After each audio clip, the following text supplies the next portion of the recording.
State BJP Vice President Tura MDC Sri Bernard N. Marak have strongly condemned the recent remarks made by Sam Pitroda, a prominent political figure. Pitroda'S comment has sparked widespread outrage. Marak has expressed his disapproval of Pitroda'S remarks and called for accountability from public figures.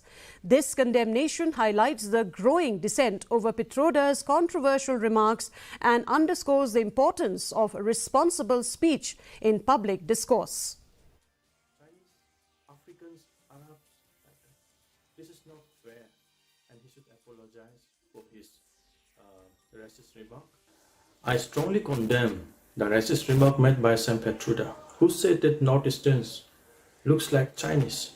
We do not look like Chinese. We are tribals. We are recognized in the constitution. We have our own culture. We have our own tradition. We are rich in our practices.